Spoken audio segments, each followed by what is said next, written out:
사조용전 6화입니다. 외모가 몹시 추악한 후통에는 이래봬도 무공이 80인력이나 되었습니다. 제자들이 몽골에서 곽정한테 망신을 당해오자 이를 보복해 주려고 주무기 삼지창까지 꺼내들었고, 후통에 제자사랑이 듬뿍 담긴 이 공격 앞에는 도무지 상대가 될 수 없었던 50인력 곽정. 결국 이렇게 사로잡히고 말았습니다.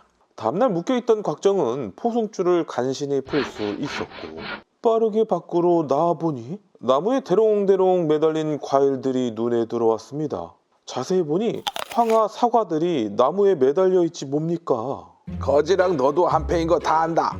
어서 풀지 못하겠느냐? 거지라면 황영재가 구해준 거였군. 어찌 보면 곽정에게 남은 건 이제 소옥마 한 마리뿐이었습니다. 붉은 땀을 흘린다 하여 한열보마로 불리는 이 소옥마는 100년에 한 번 나올까 말까 한 명마였습니다. 소옥마야, 이제 너와 나 둘뿐이구나. 그래, 소옥마야, 내가 너를 황영재에게 꼭 소개시켜 줄게. 언제 소개시켜 줄 건데요? 황영재? 보고 싶었어. 날 구해줘서 정말 고마워. 저 말이 그렇게 대단한 말이에요? 그럼 내 목숨을 몇 번이나 구해줬는걸? 그랬군요. 실은 이제 집에 가야 하는데, 그런데 집이 아주 멀어서요. 저 소옥마를 주면 집에 무사히 갈 수 있을 것 같은데. 소옥마를 말이지? 황영재, 저 소옥마를 너에게 줄게. 황영재가 나를 구해도 주고 또 우린 친구니까. 자, 선물이야. 정말로 내게 준다고요? 응. 소옥마야, 이제 황영재가 너의 주인이야. 말 잘 들어야 한다. 황룡은 그저 한번 떠본 거였는데 곽정은 단 1초의 망설임도 없이 응낙한 것이었습니다.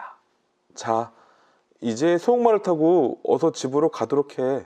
황룡은 소옥마를 올라타서는 곽정을 한동안 바라보고 말았습니다. 곽정이 혼자 도성까지 오게 되었을 때였습니다. 저 앞쪽을 보니 재미있는 구경거리가 펼쳐져 있었습니다. 한 여인과 한 사내가 대결을 하고 있었는데, 여인이 가볍게 그 사내를 쓰러뜨렸고 구경꾼들은 더욱 환호했습니다. 알고 보니 비무초친이었고, 이는 모겸자라는 이 소녀를 무공으로 꺾을 수 있다면 모겸자와 바로 혼인할 수 있게 되는 송나라 시대의 나는 솔로였습니다. 참고로 모겸자의 무공은 30인력이었기에 이 땡중과 이 소금 밀수업자 같은 쩌리들은 모겸자에게 얻어터지기만 할 뿐이었습니다. 그때 한 남자가 번쩍 뛰어서는 단상 위로 올라섰습니다.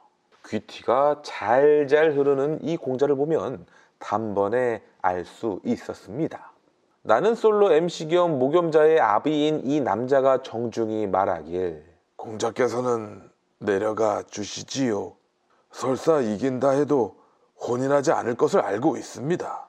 또 만약 지시기라도 한다면 분명 우리를 가만 놔두지 않겠지요. 겨뤄보기도 전에 무슨 말이 많단 말입니까? 아버지, 이 공자분과 대결해 보겠어요. 이리하여 모겸자와 공자의 싸움이 시작되었습니다.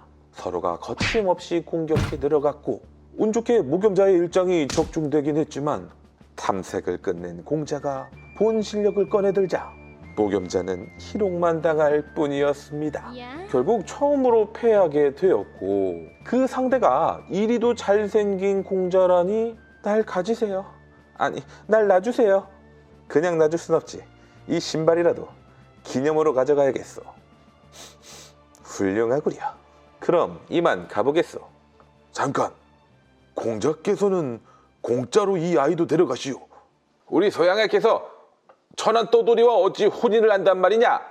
금나라 사람이라니. 참, 얘야, 그만 가자꾸나. 당장 내 딸의 신발을 돌려주시오. 싫다면 강제로 뺏어갈 모양이구나. 말이 끝나기도 전에 공자한테 날아드는 아비였습니다. 천한 것들은 맞아야 주제를 알지. 공자는 손가락을 세워 아비 팔뚝에 손가락을 박아 넣어버렸습니다. 공자가 괴기스러운 무공을 펼치자 단숨에 끝나버린 싸움이었고, 큰 부상만 입게 된 아비의 무공은 20인력으로 딸보다 낮은 수준이었죠. 더는 못 참겠어를 외치며 단상 위로 올라온 각정이 말했습니다. 어서 저 여인과 혼인하라고요. 그럴 수 없겠다면 그럼 신발을 돌려주고 사과라도 하시오. 그것도 싫은데 어쩌나? 이럴 땐 매가 특효약이었습니다. 우리의 곽정한테 말이죠. 곽정은 이 공자에게 계속 쳐맞았지만 포기를 모르는 남자 곽청대만이었습니다. 공자의 무공은 후통회와 같은 80인력이라 50인력 곽정은 이렇게 자꾸 늘어지는 수밖에 없을 지경.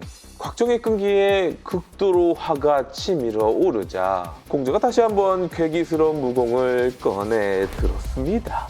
그랬습니다. 이 무공은 구음백골조였습니다.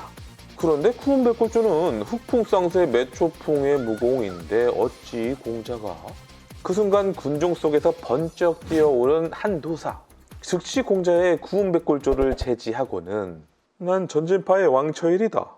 너의 사숙이기도 하다. 그 말에 공자는 즉시 인사를 올렸습니다. 실은 공자는 전진칠자 구척이의 제자였기 때문이었습니다. 너의 방금 그 사악한 무공은 어디서 배웠느냐? 무슨 소린지 모르겠습니다. 저는 구척이 사부님께만 무공을 배웠지 않습니까? 너 오늘 좀 맞자. 라며 왕처일은 즉시 공자를 공격해 갔는데 어디선가 나타난 무림계 고수들이 왕처일을 막아섰습니다. 이들은 백인력식의 실력자들로 나름의 명성도 있는 자들이었고 120년 왕처일이 혼자서 모두를 상대하기에는 불가능했습니다. 다행히 이곳에 왕비 마마가 타고 온 마차가 도착했고 왕비가 공자를 꾸중하는 것으로 마무리가 얼추 되었습니다. 그런데 왕비는 어디서 많이 본 얼굴이었습니다. 저 여인은 바로 양철심의 아내 포성약이었습니다. 그리고 이 아비는 17년 전 죽은 줄 알았던 양철심이었고요. 이런 곡절도 모른 채 떠나가는 공자를 바라보는 무겸자. 도대체 왜 이러는 걸까요? 궁으로 돌아온 왕비는 공자를 혼꾸녕 내주고 있었습니다. 이 공자는 왕비의 아들로 이름은 완한강이라 했습니다. 어서 그들을 청중히 모시고 사과하도록 해라. 불호령이 떨어지자 그제야 잘못을 인정하는 완한강이었습니다. 한편 모겸자 부녀는 몸과 마음이 만신창이가 되어 있었습니다. 드디어 만난 포성약이 금나라 왕비가 되어 있었지만 살아있어 준 것만으로도 너무나 감사할 뿐이었습니다. 곽정과 왕처일도 좀 전의 사건으로 서로를 알게 되었고 어느새 왕처일 마음속에 이 의협심 넘치는 곽정이 너무나 이쁘게 자리 잡고 있었습니다. 그런데 아무리 생각해봐도 완한강이 구음백골조를 어찌 알고 있을까 도무지 납득이 가지 않았습니다. 호랑이도 제 말하면 온다더니 완한강이 왕비의 명으로 찾아와 사죄를 올렸습니다. 제자가 어리고 철이 없어 무례를 저질렀다고요. 더불어 몫이 부녀에게도 찾아가 사죄하겠다고 했습니다. 허나 이는 거짓이었고 벌써 소아들에게 잡아오라고 명령을 내린 상태였죠. 사수님, 그러니 노여 마시고 제 청을 하나 들어주십시오. 아버님께서 강호의 고수들을 초청하셨는데 사수님께서도 참석해 주신다면 정말 영광일 거라 하셨습니다. 하여 왕처일은 완한강 초대에 어쩔 수 없이 따르게 되는데 이렇게 사정전 6화가 끝났습니다.